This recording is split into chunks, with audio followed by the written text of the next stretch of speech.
Unboxing household package from Walmart. Ito naligaw siya, guys. Naligaw siya.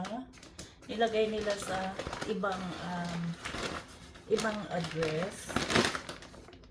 Kaya kaninang umaga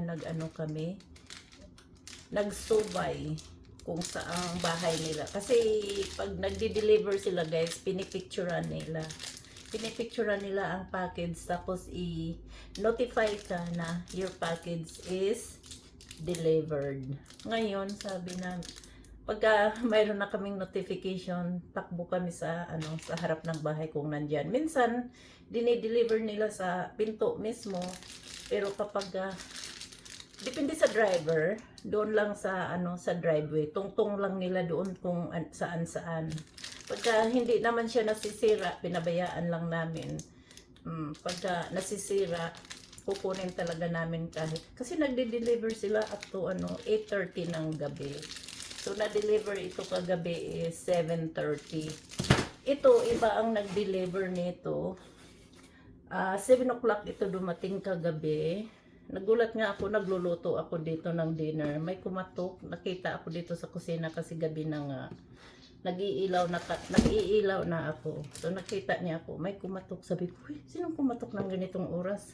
Sabi ni bossing, delivery yan. Pinabayaan ko lang. So ayan, so ito, kasi ang pagkain nga namin is puro tinapay,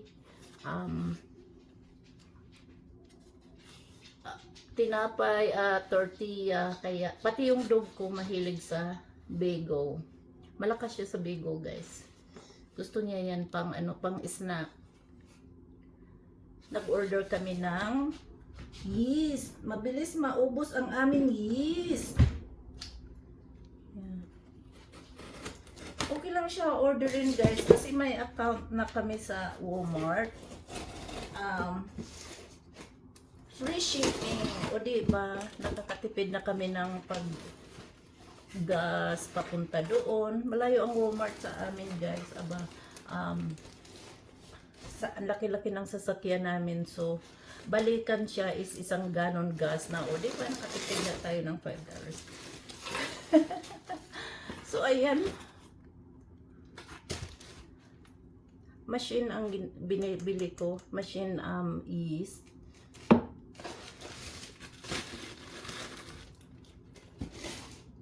Tapos, yung naligaw naming package, pink soap. Kasi nung pumunta kami ng Smart and Final, doon kami namimili ng mga bulk.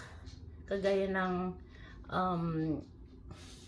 black cheese.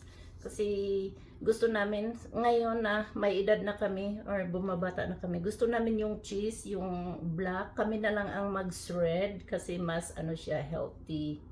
Walang mga chemicals.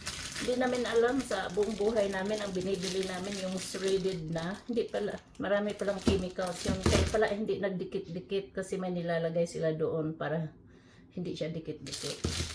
Tapos bumili na rin si bossing